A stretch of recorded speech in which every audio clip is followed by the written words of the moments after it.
¿A quién se le ocurre bromear con un ataque nuclear a una ciudad como Valladolid en plena guerra de Ucrania? Pues hay gente, hay políticos en este caso, a los que les hace mucha gracia jugar con este tipo de imágenes simuladas.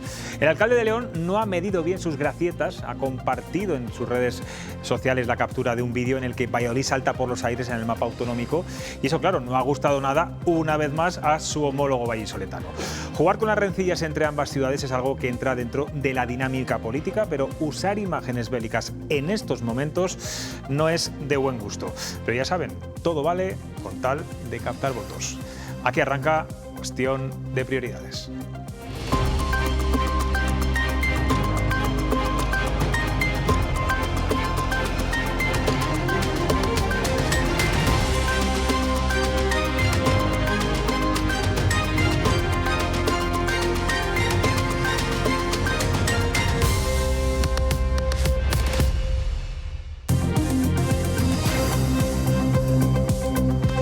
¿Qué tal están? Buenas noches. Día negro y triste para el sector empresarial de Castilla y León tras el incendio de la fábrica de Cascajares en Dueñas, en Palencia. No ha quedado nada, ni producto ni maquinaria para elaborarlo, por lo que arrancamos de cero, lamentaban esta mañana desde la compañía, una compañía muy conocida en toda España por la fabricación de capones. Decía emocionado también su presidente, Alfonso Jiménez, que al menos le queda el equipo y la marca que está, según sus palabras, más fuerte que nunca. Todas las administraciones se han comprometido a ayudar económicamente a esta empresa para su reconstrucción y sobre todo para recuperar su capacidad productiva lo antes posible. Hablamos de una marca referencia en el sector agroindustrial. Desde aquí nuestro ánimo para que vuelvan a trabajar cuanto antes. La noticia que hoy nos afecta a todos, sobre todo a los que viajamos en tren, autobús o en taxi, es que por fin el Gobierno aprobará el 7 de febrero el fin de las mascarillas en el transporte público. Algunos partidos lo ven como una medida electoralista, pero bueno, está claro que los datos del COVID permiten tomar esta medida tan necesaria. La noticia del día a nivel nacional está en Algeciras, en el ataque mortal de ayer por parte de un joven marroquí a un sacristán en una iglesia. Se sigue investigando cuál es la hipótesis de este atentado. Y bueno, empieza a perder fuerza también que sea un atentado yihadista, porque aunque la motivación es religiosa, parece que se trata de un lobo solitario. Esto ha provocado, como era de esperar, un debate político entre los partidos. Unos lanzan su discurso anti-inmigración, como Vox, otros no quieren estigmatizar a este colectivo. Y luego está Núñez Feijóo, que ha dicho o ha hecho unas declaraciones que están dando mucho de qué hablar. Enseguida se las vamos a mostrar. Vamos a ir viendo cada una de esas versiones y empezamos por el alcalde de Algeciras, que hoy se mostraba también muy molesto con el ministro Marlaska porque le había pedido más policía para su localidad, para tener más seguridad. Natalia Fernández, buenas noches. Buenas noches, José Luis. ¿Qué más ha dicho el alcalde? Pues el alcalde de Algeciras se mostraba muy crítico, aseguraba que la sensación de que la ciudad es insegura es subjetiva. Añadía que esta misma tarde le pediría al ministro del Interior que viajaba hasta allí más cuerpos de policía y mejores materiales para evitar episodios como el ocurrido ayer. Le escuchamos. Convivimos 129 nacionalidades distintas en Algeciras. Hasta ahora siempre ha sido en paz y en armonía, con respeto. Queremos que siga siendo así, debe seguir siendo así. Debemos de evitar ningún tipo de mecha que prenda algo que no queremos. Hoy el presidente andaluz, también el Partido Popular, reprochaba a Marlaska que no les hubiera informado, que no les hubiera llamado. Lo ha hecho ya esta misma tarde, según el propio ministro. Dice Moreno Bonilla que lo que ha ocurrido en Algeciras es un hecho puntual y que no se puede generalizar un rechazo al colectivo musulmán. Sí, el presidente de la Junta de Andalucía hacía también un llamamiento a la serenidad y a la convivencia pacífica. Le escuchamos. Somos una sociedad pacífica y además de ser una sociedad y un pueblo pacífico es un pueblo de convivencia y hemos convivido y convivimos de manera natural sin que haya ningún tipo de conflicto, de ningún tipo. Y por eso yo lo que hago un llamamiento a que evidentemente nadie primero saque conclusiones que puedan ser erróneas y sobre todo que nadie generalice hacia ningún colectivo ni étnico ni religioso. Esto es un hecho puntual, lamentable, condenable, repugnante, pero es un hecho puntual. Bueno, pues palabras muy similares pronunciaba también esta mañana la número 2 del PP, Cuca Gamarra. Sí, en la misma línea se pronunciaba Cuca Gamarra. Pedía no generalizar ni señalar a una comunidad por lo que haga un individuo. Gamarra ha aprovechado también para pedir que se vuelva a reunir la comisión de seguimiento del pacto antiyihadista que no se ha convocado desde que Pedro Sánchez entró en Moncloa. no se debe hacer ningún llamamiento que pueda alentar algo que sea negativo para la sociedad española, sino que todos debemos de ser responsables en ese sentido. Nosotros no vamos a estigmatizar a un colectivo, a ningún colectivo, por lo que haga uno de sus integrantes. No, ese no es el camino. Para nosotros el camino es combatir con toda la dureza a aquellos que que cometen estos actos y que son integristas, pero respetando a aquellos que no lo son. Bueno, pues muy tajante ha sido también la Conferencia Episcopal Española. Dicen que no hay que demonizar en ningún momento a ningún colectivo.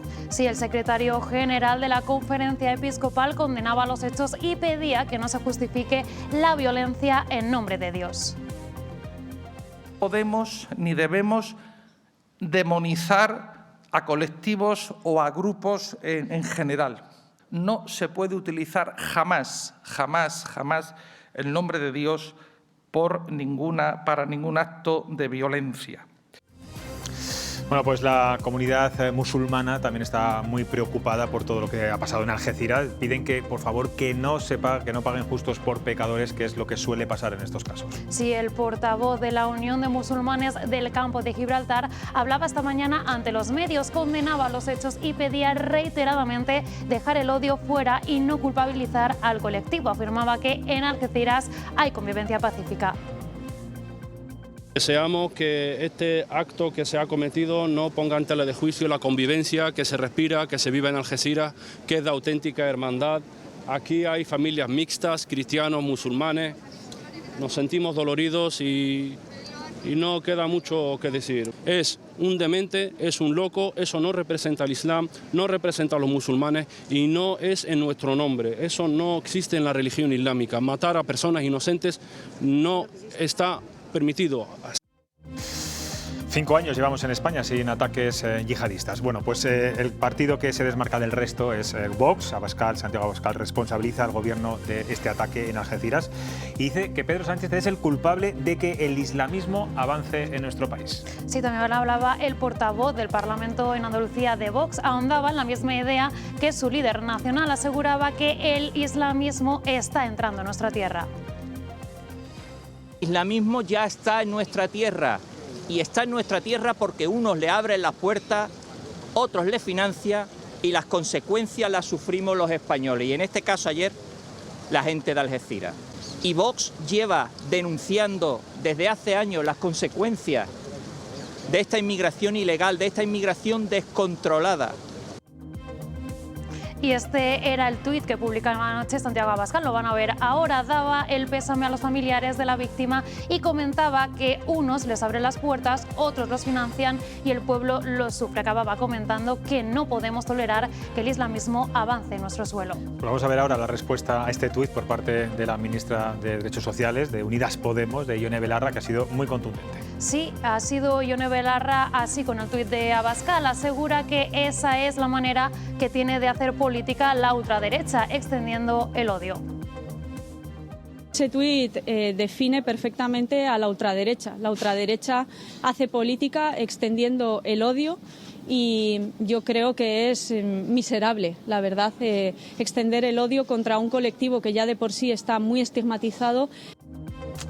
Bueno, estamos conociendo estas últimas horas por varios medios de comunicación que el asesino tiene problemas psiquiátricos. Hoy Marlaska se ha desplazado hasta Algeciras, allí ha dicho que continúan abiertas todas las investigaciones, todas las hipótesis y que el detenido no estaba en ningún radar por terrorismo.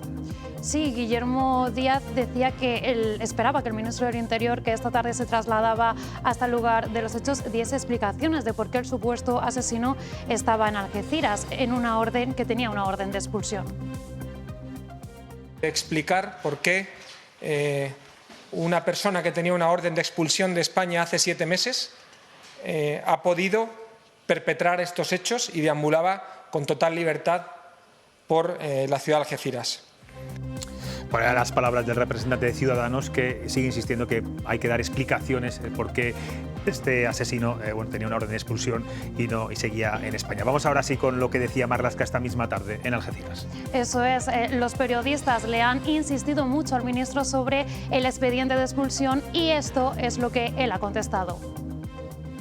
sí que había expediente de expulsión, pero sabéis que los expedientes de expulsión, desde que se inician hasta que se concluyen, conllevan y determinan un tiempo razonablemente importante. No olvidemos que estamos en un país garantista y que en esos términos los expedientes tienen el tiempo de desarrollo. Y unas declaraciones que están trayendo, van a traer cola y la están trayendo, y hay mucho debate en estos momentos en las redes y entre los partidos políticos, es lo que ha pronunciado esta misma tarde Alberto Núñez Feijóo. ¿Qué ha dicho? Porque, polémicas son, Natalia. Pues Alberto Núñez Feijóo ha dicho que hace muchos siglos que no se ve a un cristiano matar en nombre de la religión o sus creencias. Le escuchamos.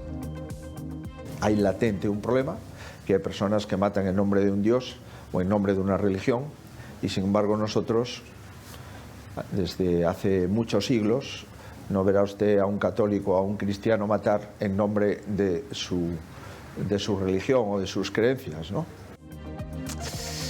Bueno, el Partido Popular pedía calma esta mañana, luego escuchábamos estas declaraciones. Después ha querido matizar el señor Feijóo, volvía a comparecer ante los medios, decía que no entendía esta polémica, que entendía que no se puede retorcer sus palabras, insistía en que lo que ha dicho su partido es que no se puede criminalizar una religión, pero insistía en que con carácter general, estoy leyendo textualmente, no hay terrorismo católico en el mundo y sí por parte del integrismo islámico. Una cosa es el fanatismo y otra es la religión.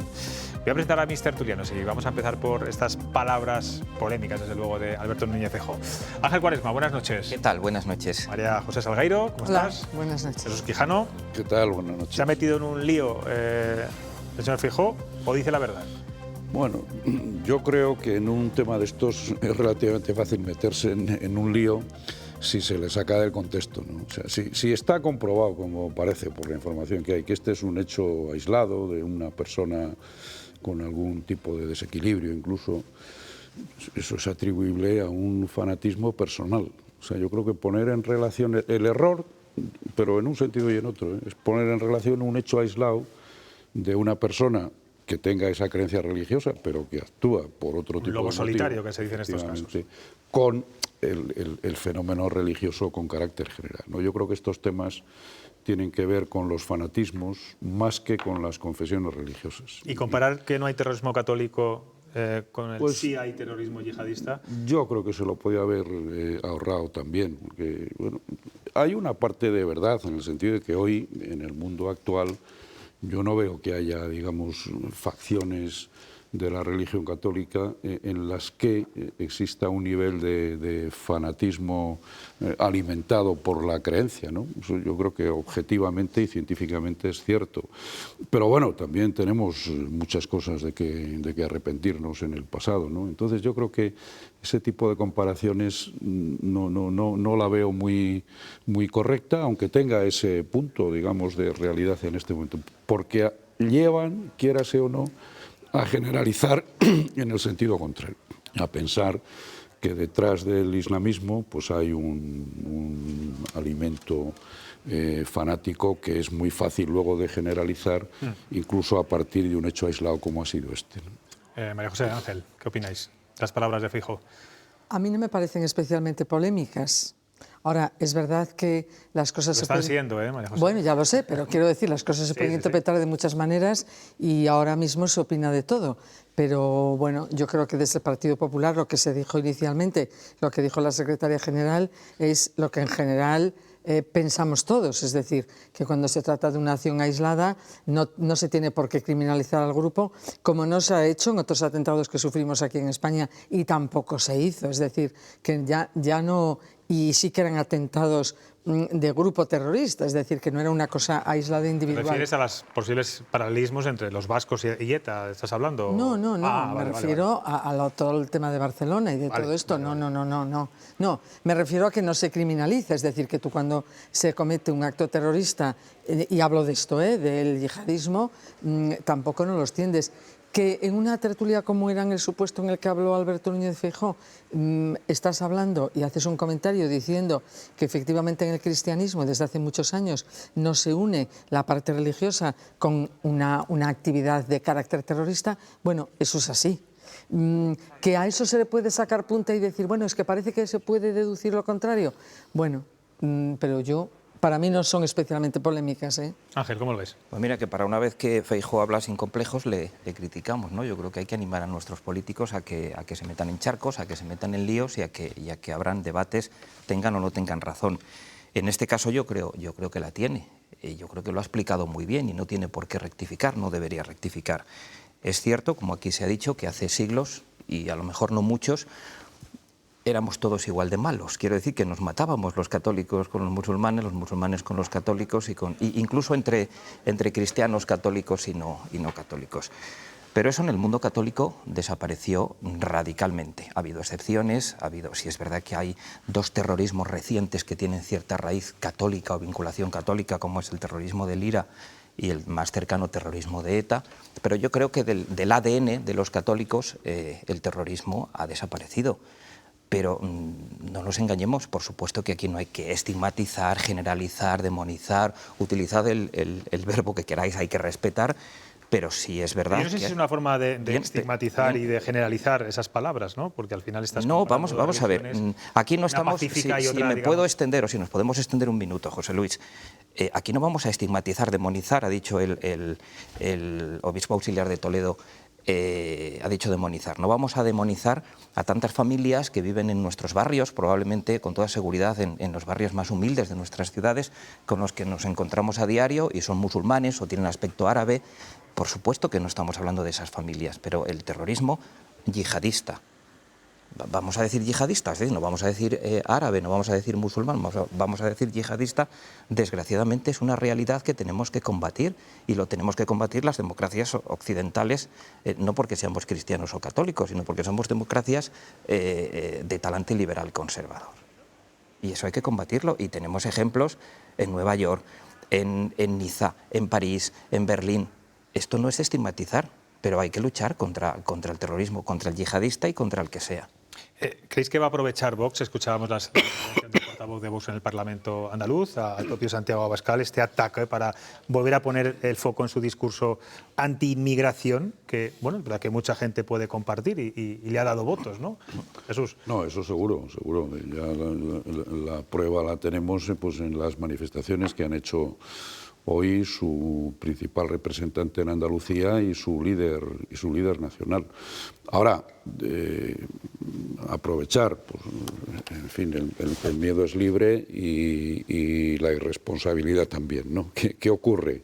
Pues en la medida en que haya una comprobación de que esto es un hecho aislado de una persona con unas determinadas características, yo creo que insistir en esa dirección para crear esta otra sensación, cuando todos los responsables públicos de Algeciras están diciendo que aquello venía siendo un ejemplo de convivencia multicultural, etcétera, pues yo 129 nacionalidades, creo que ha dicho el alcalde, ¿no? Pues yo creo que se equivocarán quienes insistan en utilizar eso con esta finalidad política xenófoba o, en fin, con este tono, digamos, excluyente, que lo que hace es también generar odio y riesgo de violencia por la otra parte. Entonces, bueno, yo creo que la mayoría de la gente, por suerte, tiene más sensatez que algunos líderes políticos.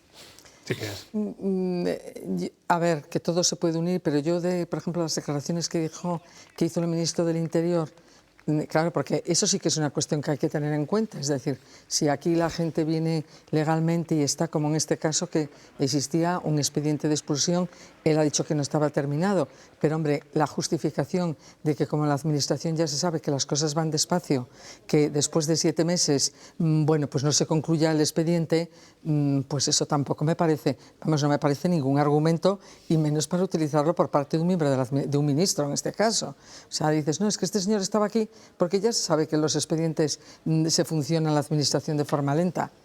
O sea, las normas están también para cumplirlas y para hacer las cosas bien hechas. Creo que es un 8% o un 18%, ahora dudo la cifra, de expedientes abiertos de expulsión que siguen sin resolverse, precisamente por la lentitud, porque Marruecos tiene que dar autorización, etcétera. No, yo, si me permites, José Luis, abundando en el argumento de María José, yo no sé qué es más grave, si que tuviera una orden de expulsión, un expediente no resuelto, o que con lo que ha hecho anoche no estuviera en el radar de las fuerzas de seguridad del Estado. O sea, no tenían ninguna pista. Porque no tenía antecedentes penales y porque no tenía ningún tipo de acción violenta. Ya, pero se supone que tenemos unos servicios de inteligencia, unos señores que saben más que nosotros de investigación, de eso que en términos cinegéticos se llama ojear la presa, ¿no? Pero no creo que estuvieran, bueno, no lo sé, yo no tengo tampoco conocimientos suficientes, pero no creo que estuvieran en esa situación. No. Claro, si no había antecedentes. Claro. Ángel, querías preguntarte, dice Abascal que no podemos tolerar que el islamismo avance en nuestro país, el resto de partidos dice que no se estigmatice a ninguna religión, a ningún colectivo. ¿Dónde te quedas? A ver, yo creo que una cosa es que no queremos inmigrantes y otra cosa es no queremos inmigrantes ilegales. Yo creo que esa es una matización importante.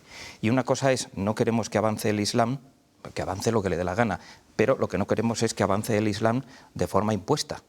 Y el Islam, no nos engañemos, no es una religión igual que la católica, del mismo modo que los países islámicos son teocracias donde no se respetan los derechos humanos, donde se ahorca a los homosexuales, donde se lapida a las mujeres adúlteras, donde las mujeres no pueden conducir. En Arabia Saudita ya parece que sí, donde no pueden ir al fútbol. En Arabia Saudí pueden ir pero con sus maridos. No sé, el marido que tiene muchas mujeres no sé si puede comprar entradas para todas.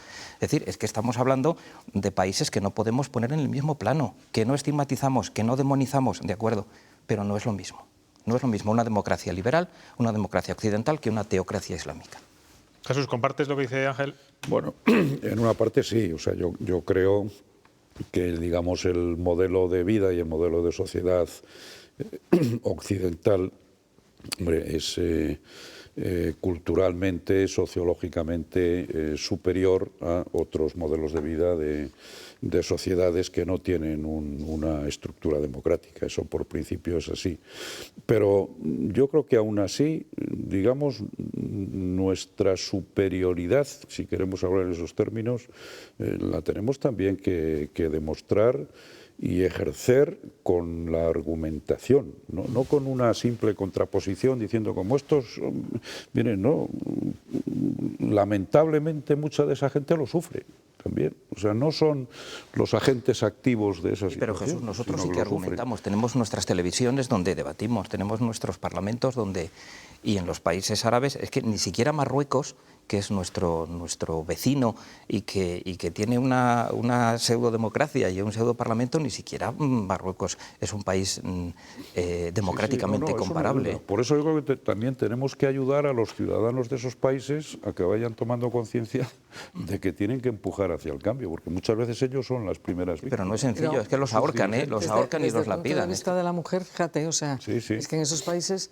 es insoportable vivir, ¿eh? Bueno, vamos a cambiar de asunto, vamos con la anécdota del día, aunque bueno, depende para quién. Enésimo enfrentamiento verbal entre los alcaldes de Valladolid y León, ambos socialistas, y esta vez ha contado un desafortunado vídeo que ha compartido José Antonio Díez en Twitter. Vamos a ver primero las imágenes de la discordia, Natalia.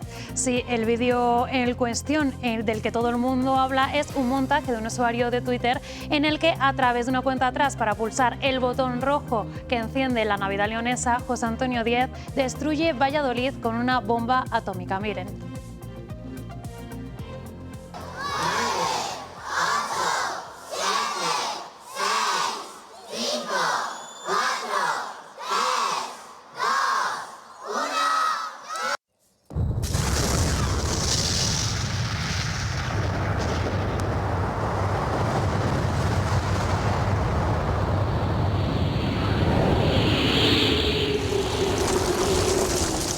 No es real, porque aquí seguimos. Bueno, al que no le ha gustado nada este vídeo es a Óscar Puente, se siente muy decepcionado con su homólogo y dice que ha traspasado ciertos límites. Sí, parece que al alcalde de Valladolid no le ha hecho mucha gracia el tuit. Él mismo publicaba otro en el que decía, lo van a ver ahora, que con este tuit se ha puesto a la altura de los que fantaseaban con colgarle en el ayuntamiento como a Mussolini. Hay límites que no se deben sobrepasar por un mínimo de responsabilidad de la que evidentemente dice careces, y me parece gravísimo. Eso es lo que decía Óscar Puente. Y tirón de orejas también de Luis Tudanca a su alcalde socialista de León. Sí, se ha mostrado bastante decepcionado. Luis Tudanca asegura que es completamente inadecuado que el alcalde de León haya compartido este contenido. Lo que ha hecho en este caso, en esta ocasión, el alcalde de León ha sido inoportuno. Creo que lo ha sido. Honestamente no creo que sea nada más, en fin, que una exageración fruto de las redes sociales, y que desde luego él no es el que ni ha hecho el vídeo ni lo ha compartido, pero en fin, creo que hay que ser más prudente en este caso y que no hay que exacerbar los malos o los peores sentimientos de la gente y los enfrentamientos de unos con otros. Honestamente creo que se ha equivocado. Bueno, pues los que han cargado más las tintas contra el alcalde de León han sido los cargos del Partido Popular. Sí, era el portavoz del Partido Popular en las Cortes, Raúl de la Hoz, que se preguntaba si un responsable político del Partido Socialista ve mejor dedicar su tiempo a compartir y hacer guiños con un vídeo que se pone una bomba sobre Valladolid y no dedicar tiempo a lo importante, a los ciudadanos. Lo que es bueno para Castilla y León es malo para la oposición. Y es mucho mejor dedicar su tiempo a dar likes a vídeos en los que se ponen bombas a una ciudad como la de Valladolid. Y escuchar al secretario general del Partido Socialista limitarse a decir que le parece inoportuno. Pues a mí no solo me parece inoportuno, me parece ridículo y me parece indecente. Bueno, pues después de todo lo que se ha montado, el alcalde de León ha decidido publicar otro vídeo también en Twitter para quitar hierro al asunto y bueno, ha dicho que falta sentido del humor. Sí, dice que no entiende la polémica que se ha creado con un meme en redes y que siempre se lo ha tomado como una broma, algo que dice demuestra que el humor, que es uno de los signos más evidentes de la inteligencia, en algunos casos está bastante ausente. Pues sin duda demuestra que el humor, que es uno de los signos más evidentes de la inteligencia, pues en algunos casos está bastante ausente, ¿no? Como tampoco entiendo, y además me sorprende, que tanto el alcalde de Valladolid como algún dirigente relevante del Partido Socialista en Castilla y León parece que tienen la piel más fina que el tomate de Mansilla. Debe ser muy fino el tomate de Mansilla, a ver si lo probamos. Jesús, tú que eres socialista, ¿le ha faltado sentido del humor a Puente, a Tudanca, a mí mismo, no sé si a ti, con este vídeo? Yo creo que hay un poco de exageración en relación con el asunto, ¿no? Este es un clásico, el clásico Valladolid-León. Es ya un clásico, sí. Es un clásico y por tanto, como ha tenido muchísimas manifestaciones a lo largo de la historia y sobre todo de la historia reciente, de la historia autonómica, yo incluso padecí unas cuantas de ellas en su tiempo, pues hombre, yo creo que hay que considerarle en este nivel, que yo creo que se ha dicho, de broma de un cierto mal gusto, pero no le quitemos el componente de broma, porque si no, hombre, ¿a quién se le ocurre pensar que detrás de esto pues hay alguna malévola intención del alcalde de León? Yo lo que plantearía en términos más simpáticos es, hay que ver lo que tiene que hacer un alcalde en año electoral cuando considera que un determinado asunto interesa para su notoriedad en su ciudad. Y esto pues seguramente le ha pasado al alcalde de León, al que yo no atribuyo absolutamente ninguna mala intención al respecto. Es más, si la distancia en que salía la nube tóxica desde León era la que parecía en el vídeo, yo creo que eso andaría ahí por Mansilla de las Mulas, no llegaba a Medina de Rioseco, me parece, en la distancia. Bueno, pues tomémoslo así, pero bueno, efectivamente tiene pues un cierto componente de mal gusto. Yo creo que aquí la clave es que se lo podía haber ahorrado, de bombardeos nucleares en plena guerra de Ucrania. No sé si se lo podía haber ahorrado. Sí, pero el tema es ese. Ese, sí, no claro, tanto, claro. No lo otro. No tanto el otro, efectivamente. Ángel, María José, ¿no os habéis reído? ¿Os habéis reído? Bueno, no. Media risa. Yo no me río con estas cosas porque, bueno, siguiendo con lo que estábamos diciendo aquí, hombre, quizás para tener adeptos en tu ciudad es mejor hablar de otra manera o mostrar otros vídeos de lo que has hecho, un alcalde que ya lleva un cierto tiempo, y no meterse con la ciudad de al lado. Y además, yo ya sé que eso es así, pero yo no entiendo, o me gustaría, vamos a decirlo así, que esas rivalidades que a veces existen entre las provincias de Castilla y León no llegaran a extremos. Porque luego pues llegan entre la gente de la calle de decir, no, que tú eres de Valladolid, que no, que tú eres de Salamanca o del otro lado, y eso me parece que no es bueno para las ciudades y desde luego para lo que no es bueno es para Castilla y León. Bueno, hablaba antes Jesús de que esto es un clásico, ese enfrentamiento Valladolid, Leo, pero te diría casi que últimamente más entre Óscar Puente y José Antonio Díez. Ha habido momentos bastante dulces entre Antonio Silván, por ejemplo, cuando era alcalde de León, y Óscar Puente. Se visitaron mutuamente. Pero fijaos cuando están en clave mitinera, en clave política, como ocurrió este sábado pasado en el mitin en Valladolid, cuando vino Pedro Sánchez, lo que se decían uno al otro. Vamos a escuchar.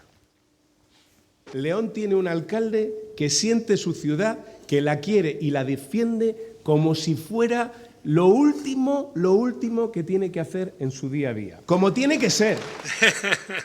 Será que son verdad. No, por la vida no hay que andar tampoco pegándose ni insultándose todo el día. ¿Cómo cambia, a veces cuando estamos en un mitin de partido, eso no tiene nada que ver. Pero sí es verdad que parece que es lo último que iba a hacer en su vida. Sí. En cualquier caso, este tipo de bromas recurrentes, Ángel, ¿tú crees que los políticos deben evitarlas?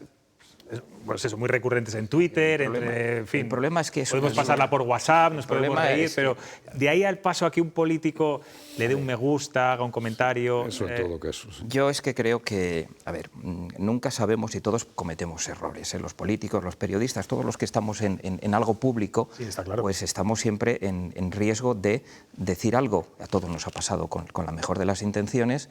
Y o tú no te explicas bien, o no te entienden bien, o no quieren entenderte bien. ¿Dónde está la diferencia entre la ironía y el sarcasmo? ¿Dónde está la diferencia entre la inteligencia y el mal gusto? Pues es muy difícil, es evidente que José Antonio Díez no lo sabe, pero yo creo que nosotros tampoco. Y tampoco lo arregló mucho con el vídeo de después, ¿no? No. Decía, es que les faltaba humor y que era signo de inteligencia, vamos, no lo arregló mucho. Sí, cargaba contra todos los que le habían criticado, PP y de su propio partido. Se lo podía haber ahorrado, desde luego. Bueno, pues nada, vamos a dejarlo en eso, en una anécdota de mal gusto, una broma de mal gusto. María José, antes de irnos a publicidad, o antes de dar el resultado de la encuesta, que todavía no hemos contado hoy, quiero preguntarte, hoy se han reunido Partido Popular, te quiero preguntar a ti porque tú has sido presidenta del Consejo Consultivo. Y Jesús, has estado también como consejero. Sí. Se han reunido, garantizan un consenso para la renovación de las instituciones propias, hablamos del Consultivo, del Consejo de Cuentas, del Procurador del Común. Bueno, eso es importante, ¿no? Que los dos grandes partidos al menos haya consenso en la elección. ¿Es fácil encontrar a un candidato que guste a todos por la experiencia? Bueno, contesto yo. ¿Tú le gustabas a los del Partido Socialista? Creo que sí. Pregúntaselo a Chuchi si les gustaba o no. A los que estábamos allí no teníamos ningún No había rechazo, ¿no? Nosotros no tuvimos ningún problema y yo creo que la gente que ha estado posteriormente a nosotros tampoco. Yo soy una defensora de las instituciones propias y creo que está bien el que existan en nuestra comunidad autónoma porque creo que es una garantía de que las normas, bueno, ya no quiero volver a hablar de todo lo que ha pasado con todas las normas estatales, que se hubieran pasado por todos los sitios por donde tenían que haber pasado, quizás hubiesen salido técnicamente mucho mejores y nos hubiéramos evitado. Entiendo que esa defensa que haces es porque Vox está en contra de este tipo de instituciones. No, ya no lo hago porque Vox está en contra. No, en este caso me estaba refiriendo, que ya lo dije aquí otra vez, no me quiero repetir, a lo de la ley del sí es sí, que no pasó por ningún lado. Si hubiera, y donde parece que lo que existe ya no es por supuesto no es una intención, pero sí es un defecto técnico tan grave que si eso hubiera pasado por los órganos, en este caso por el Consejo de Estado, pues seguro que eso se hubiese corregido y se hubiera puesto de manifiesto. Entonces a mí me parece que esas instituciones propias están muy bien. El que sean además donde haya gente de diversos partidos, pues me parece que es lo que tiene que ser, porque es lo que le da ese sesgo de independencia y ese sesgo de una parte técnica que es lo fundamental. Y perfiles, me imagino, hablo sobre todo de los presidentes, bastante moderados, ¿no? Entiendo, Jesús. Sí. Yo creo que tiene que ser gente moderada y con cualificación. Esto es gente competente. En el Consejo Consultivo, que es el que mejor conocemos, pero yo creo que eso es generalizable. Pues hombre, ¿qué se pide? Alguien que tenga una trayectoria jurídica y unos méritos digamos, profesionales en el ámbito jurídico imprescindibles, porque esa va a ser la tarea. Yo creo que, no sé, yo estuve allí 5 o 6 años, no recuerdo más que un asunto en el que no hubiera unanimidad a la hora de dictaminar, porque al final los dictámenes eran de análisis jurídico de lo que pasaba por Claro, allí. bueno, y ahí las camisetas políticas las dejáis a la puerta, entiendo. Claro, o sea, que eso es claro. otro- Y el que no entienda eso, pues lo mejor es que no vaya a un Exacto, un organismo órgano de de este esas tipo. características, Esa es la sí, clave. De momento es verdad que todos O no sea designado. instituciones propias han funcionado bastante bien en Castilla y León. Bueno, vamos con la encuesta del día. Les hemos preguntado en Twitter si debe España enviar tanques Leopard a Ucrania. Es el debate de estos días. Y la mayoría, lo van a ver, respalda al gobierno. Un 61% cree que sí y un 39% que no. No sabemos cuándo llegarán esos Leopard porque, como decía ayer la ministra Robles, están bastante deteriorados y bueno, bastante mal uso. Tienen que darle pues, unas buenas reparaciones. Nos vamos a publicidad. A la vuelta nos vamos a ir muy lejos, a la Antártida. Vamos a entrevistar a varios militares que están allí trabajando con otros investigadores, con científicos, y verán qué interesante entrevista. Nos van a contar muchas curiosidades. No se lo pierdan, enseguida volvemos.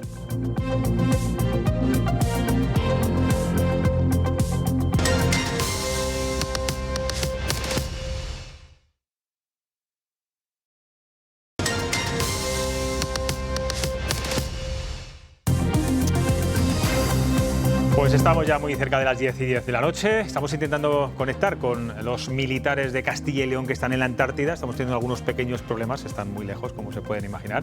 Pero vamos a seguir hablando de ese tema que hemos dejado ahí un poco en el tintero con esa pregunta que lanzábamos hoy en Twitter a nuestros seguidores. ¿Debe España enviar tanques Leopard a Ucrania? Les recordamos, la respuesta ha sido que un 61% ha dicho que sí y un 39% ha dicho que no. Jesús, ¿qué hubieras votado en esta encuesta y por qué?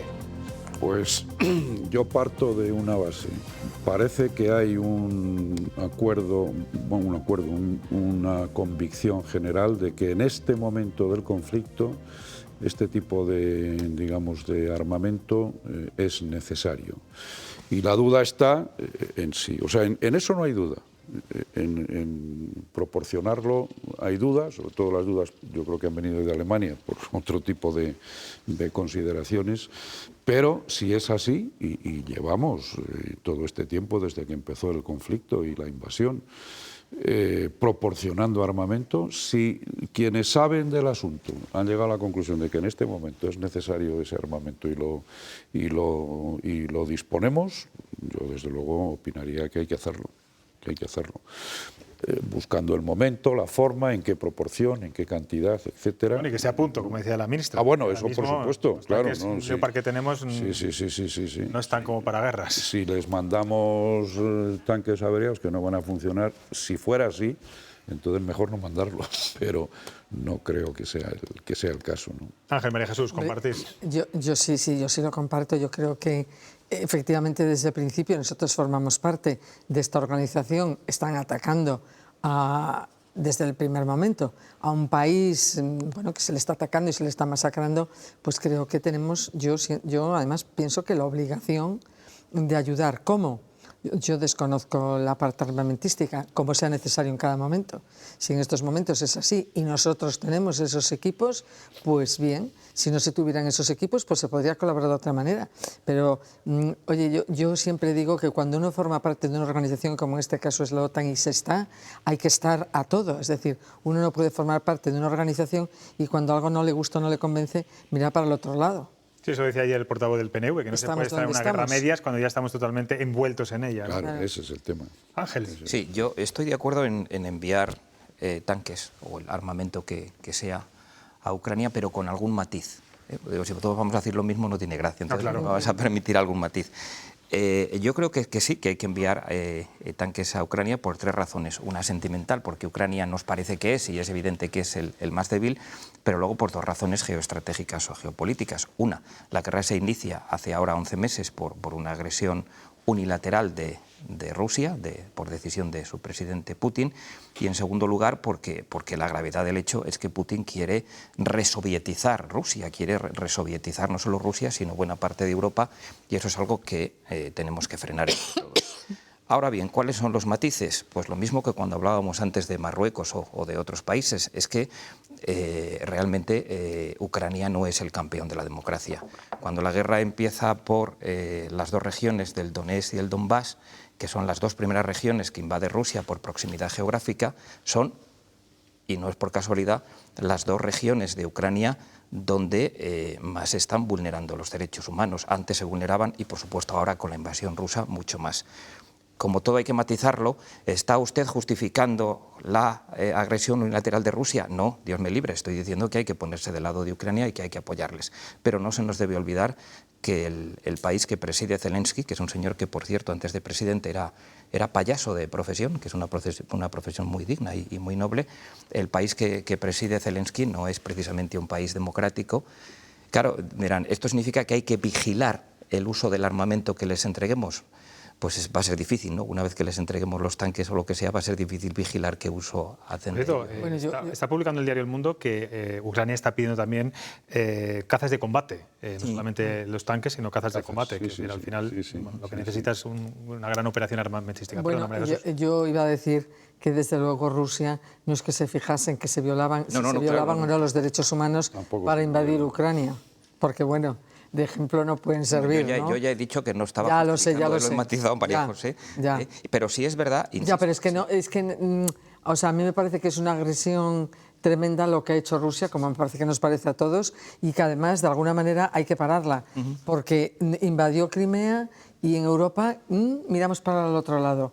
Ahora invade Ucrania. Si miramos para el otro lado, a continuación invade Polonia. Es decir, este hombre no tiene límite. Permíteme, María José, porque ahora sí que ya tenemos a nuestros invitados de esta noche. Nos vamos a ir muy lejos, a 13.000 kilómetros de distancia, al continente helado, a la Antártida, y más en concreto a la isla volcánica llamada Decepción.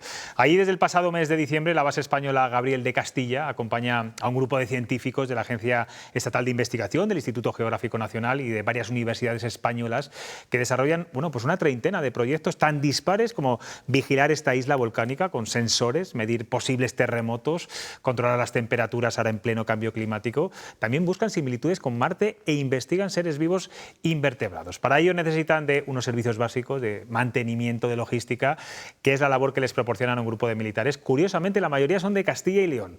Pues hasta la Antártida nos vamos, porque allí tenemos a un zamorano y a un abulense. Vamos a hablar con José Manuel Fernández, jefe de la misión, y con Javier Morales, teniente ingeniero de ingenieros. Buenas noches o buenas tardes, creo que hay que decir ahora, ¿no? Nosotros sí, desde aquí, desde Decepción, buenas tardes. Son aproximadamente las 6:15 de la tarde aquí en la Antártida.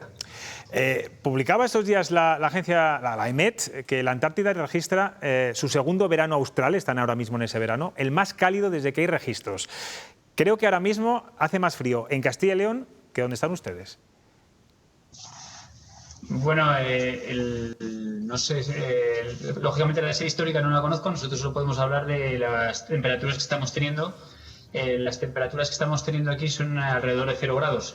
Habrá la ventaja o desventaja que tenemos es que como prácticamente no hay noche y día, es todo el día, hay luz solar, la temperatura no varía durante el día, prácticamente estamos entre 0 y 4 grados desde que hemos llegado aquí. Bueno, pues sí, mejor temperatura que en muchas ciudades de Castilla y León estos días. Bueno, se pueden ustedes imaginar que lo que más curiosidad nos produce siempre de estos lugares son, pues eso, las condiciones climatológicas, ese paisaje. Ustedes están en una isla volcánica. ¿Qué es lo que más les sorprendió de este lugar? Aparte de que creo que ahora todos los días es de día, no están viendo la noche.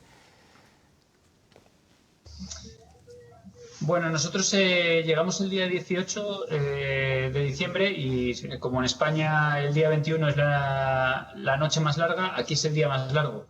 Y el día más largo son aproximadamente 23 horas de luz y 1 hora de penumbra que prácticamente no se pone el sol. Ahora poco a poco nos vamos acercando al solsticio y sí, por la noche son un poquito más oscuras. No llega a ser noche-noche como la que conocemos en España, pero sí que se nota que el sol está mucho más bajo en el horizonte. Javier, cuéntenos, ¿cómo es un día normal en la Antártida y en esa labor de apoyo a los científicos españoles que están allí investigando? Pues la verdad es que el día a día aquí tenemos muchísimo trabajo, muy poco tiempo para desarrollarlo, pero bueno, así con buena voluntad y con ímpetu es lo que estamos llevando a cabo. Normalmente la diana, por así decirlo, es a las 8 de la mañana, desayunamos y ya nos ponemos manos a la obra. Hasta que a las 3 de la tarde ya tenemos la primera comida del día, seguimos trabajando después de comer y luego ya hasta las aproximadamente 7:30 o las tareas que tenemos que hacer, pues ya finalizamos la actividad cenamos, tenemos un rato extendido en la zona de vida aquí en la base, junto con el resto de compañeros, con el ciclo científicos, y a dormir, que al día siguiente que estoy trabajando. José Manuel, en la Antártida hay otra base española, que es la Juan Carlos I, está en la isla de Livingstone, pero también está el buque Hespérides, que es el que se mueve, bueno, pues por el mar. ¿Se puede decir que es como un laboratorio flotante? Sí, bueno, es un buque de investigación oceanográfica. En verdad, la labor principal del buque Hespérides, operado por la Armada Española, es proporcionar lo mismo que estamos dando aquí, proporcionar instalaciones a los científicos para que hagan su labor. Él, dentro del buque, tiene laboratorios y tiene muchísimos sistemas para que los científicos puedan operar. Sin embargo, es un buque preparado para trabajar en estas latitudes. Hay que tener en cuenta que aquí navegar por estas aguas es bastante complicado porque hay bastantes icebergs, hay posibilidad de encontrarse con banquisa, y entonces aprovecha esas capacidades para dar apoyo logístico tanto a la base Juan Carlos I, que está en la isla Livingstone a unos 30 kilómetros de aquí, como a la base Juan Carlos I, como a la base Gabriel de Castilla, que es donde estamos. Estamos viendo imágenes de pingüinos. En la isla de Decepción hay muchas pingüineras, es el animal principal. No hay osos polares, que imagino que se lo preguntarán mucho. Pero ¿cómo es el contacto con los pingüinos, con los lobos marinos? ¿Les ven como una amenaza a ustedes cuando se acercan? La verdad es que es una maravilla este continente que tiene muy poquita presencia humana. Los animales no nos sienten como una amenaza. Con lo cual, uno se mueve por la isla y se va andando por la playa y los distintos animales no nos ven, no huyen de nosotros, como puede pasar con cualquier otro animal en España. Al contrario, nos miran, si te quedas quieto, incluso se te acercan, te miran. Nosotros salimos, hay días que sales de la base y en la puerta de la base ves unos 4 pingüinos esperando, viendo, intentando, son muy curiosos y intentando saber quiénes somos, porque no lo saben. Es una relación bastante curiosa esa con los animales aquí en la isla. Javier, yo no sé si cuando uno está allí percibe el cambio climático más cerca, ese deshielo del que tanto se habla, o qué le cuentan los investigadores sobre este fenómeno. La verdad que, como ha comentado el comandante, yo no tengo una comparativa, una serie histórica que poder saber o conocer. Lo que ya hemos comentado, las temperaturas son constantes, es entre 0 y 4 grados. Yo la verdad es que no tengo una forma de comparar con otras ocasiones o otras veces, no te sabría decir. Una pregunta, ¿qué riesgo afrontan desde un punto de vista casi de la salud? Si a alguien le pasa algo grave en unas condiciones tan extremas, imagino que muchos días también suspenderán los trabajos por la climatología adversa, sobre todo el viento, como decía antes. Bien, bueno, el mayor peligro de la base, en principio, las bajas temperaturas no son, porque no hay bajas temperaturas propiamente dichas, normalmente no se baja de -5 o -6 grados. Pues el mayor peligro que tenemos puede ser un accidente laboral al trabajar con las máquinas que estamos trabajando en la base, o el mayor riesgo puede ser la caída desde una embarcación al agua. Entonces, normalmente las embarcaciones siempre se va con un traje de supervivencia especial que permite una supervivencia de casi 10-15 minutos en las frías aguas. El agua a 1 grado o 2 grados, o sea que el agua es bastante fría. Y el resto de actividades lo que tenemos es un servicio médico y un servicio de telemedicina. Estamos permanentemente enlazados con el Hospital Central de la Defensa en Madrid. Y digo que tenemos aquí con cualquier tipo de para determinar su gravedad. Necesario hay unos protocolos con el CSIC y el resto de la zona para poder evacuar a una persona de la isla hasta el continente. Normalmente se le traslada a Ushuaia o Punta Arenas, Chile, en Argentina y Chile. Y para ello se pondrían en marcha los protocolos de colaboración entre todos los países que tenemos bases antárticas en la zona. Sí, porque no es fácil llegar a donde ustedes están. Bueno, ustedes llevan desde mediados de diciembre, van a estar casi hasta finales de marzo, principios de abril. Han pasado las Navidades allí, lejos de la familia. ¿Cómo han sido esas Navidades? Bueno, la estampa navideña la tenían, eso está claro, pero bueno, ¿cómo ha sido la experiencia? Pues la verdad que ha sido una experiencia única. Sí, es verdad que sentimos nostalgia, sentimos ese apego por los familiares que tenemos en España y que echamos de menos, por supuesto, pero al estar aquí junto con más compañeros y junto con más... La verdad que hemos creado un buen grupo y hemos creado un buen ambiente y hemos tenido unas fiestas navideñas bastante hogareñas dentro de lo que cabe. Nos hemos sentido como en casa, a más de 12.000 kilómetros de aquí. Ustedes se encargan también del tema de la comida, ¿no? ¿Qué se come allí para entrar en calor? No sé si un arroz a la zamorana o unas judías del barco, por aquello de que son abulense y zamorano. ¿Qué suelen comer? Bueno, la verdad es que la base Gabriel de Castilla tiene fama de comerse bastante bien. Traímos 2 especialistas en alimentación del ejército y comen bastante bien. Hace aproximadamente 3 semanas estuvimos degustando un arroz a la zamorana y la verdad es que, lógicamente, casi toda la alimentación viene congelada. Cualquier cosa que se pueda comer en España se come aquí. Hemos disfrutado de lubina, Navidad, cabrito, cochinillo.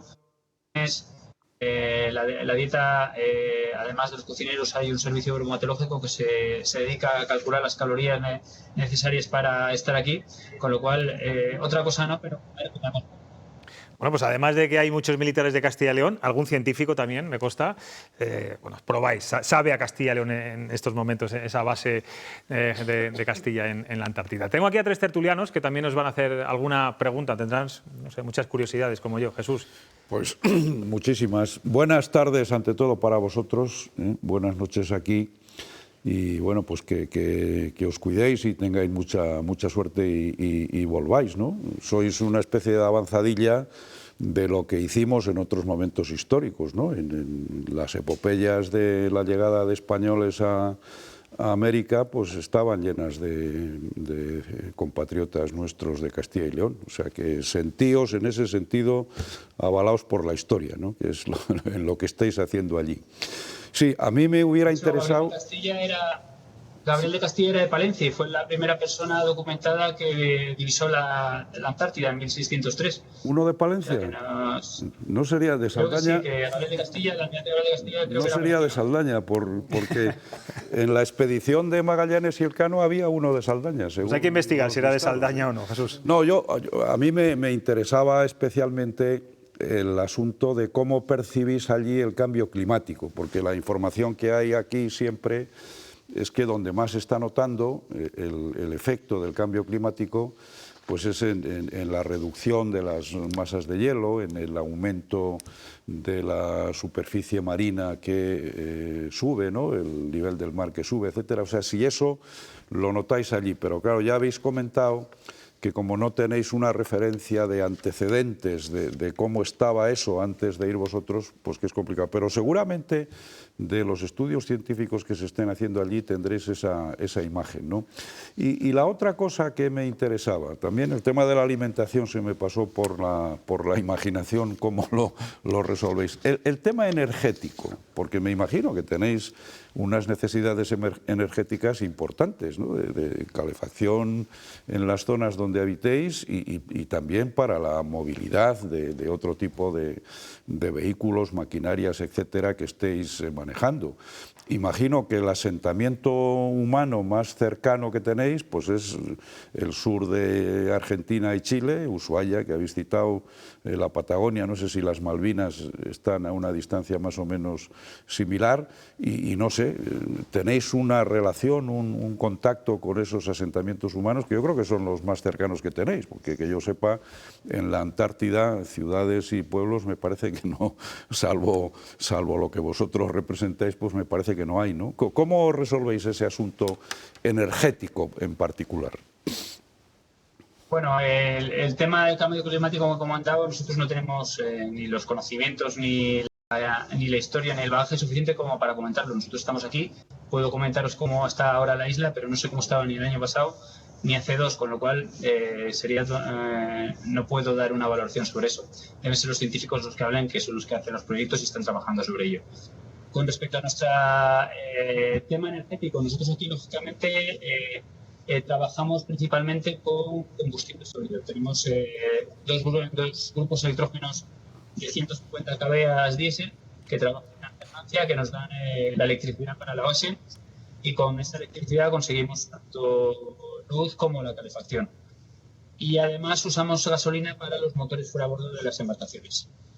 Toda la logística de la base se apoya en el...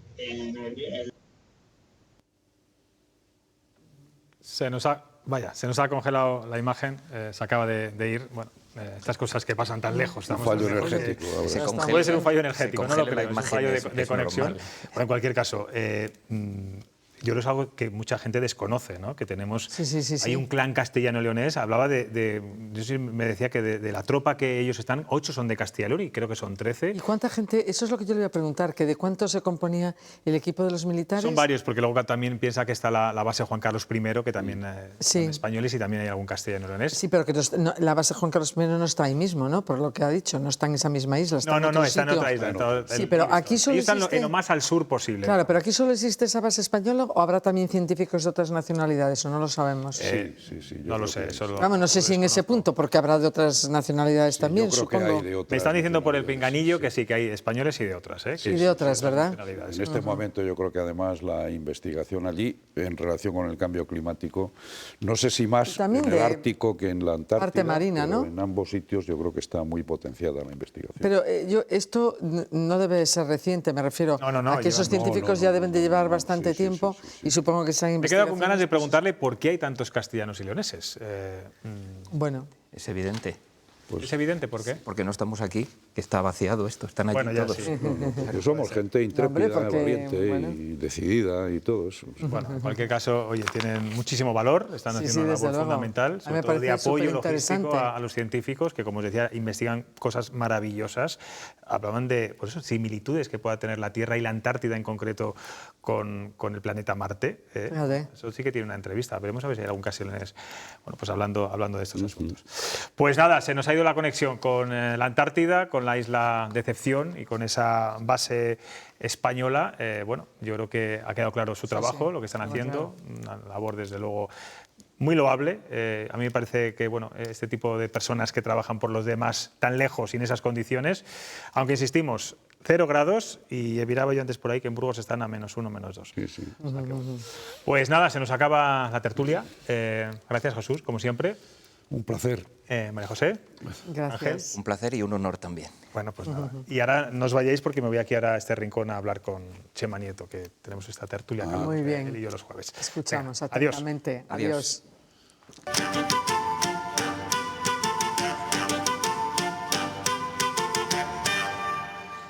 Buenas noches, Chema. ¿Qué resumen nos traes esta semana de la actualidad regional? Es curioso, José Luis, que cuando vuelves los ojos a lo más cercano, a veces te encuentras lo más alejado. Por ejemplo, la guerra de Ucrania, que es actualidad en Castilla y León, por la detención ayer del jubilado prorruso de Miranda de Ebro. Tras 2 meses de investigación, la Policía Nacional identificó al responsable de enviar 6 cartas bomba a la Moncloa, al Ministerio de Defensa o a la Embajada de Ucrania. Pompeyo se llama el terrorista, parece de risa, pero uno de los artefactos explotó y provocó un herido leve, así que a Pompeyo le esperan la derrota y el oprobio. Llamándose Pompeyo parece que uno está predestinado a perder la cabeza, como Pompeyo en las playas de Egipto. Oye, es curioso que esta detención se llevase a cabo el mismo día que la ministra de Defensa anuncia el envío de carros de combate a Ucrania. Y la preocupación por la guerra en Europa nos vuelve a llevar a Burgos, cuyo ayuntamiento ha aprobado solemnemente la abolición de las armas nucleares. La medida fue propuesta por el Partido Socialista y apoyada por Ciudadanos y Podemos. El PP se abstuvo, huidizo como de costumbre, y Vox, que siempre tiene que llevar la contraria, votó en contra. Burgos queda libre de ojivas nucleares para tranquilidad del mundo. Y solo nos falta saber el destino de su arsenal de morcillas atómicas. Bueno, pues en las provincias limítrofes nos podemos hacer cargo muy gustosamente del almacenamiento y eliminación del arsenal de morcilla nuclear burgalesa. Ojalá en el futuro podamos seguir hablando en broma de armas nucleares. Y del temor ante el futuro vamos a la celebración del pasado. El año que viene se cumplen 1200 años del fuero de Brañosera. Este pueblo presume de ser el municipio más antiguo de España. La delegada del Gobierno en Castilla y León y la presidenta de la Diputación de Palencia acompañaron a su alcalde al Senado, donde fue recibido por el presidente, por Ander Gil. Brañosera es anterior incluso a la existencia de los mismos reinos de Castilla y León, pues fue Alfonso II de Asturias quien otorgó la Carta a Puebla en el año 824.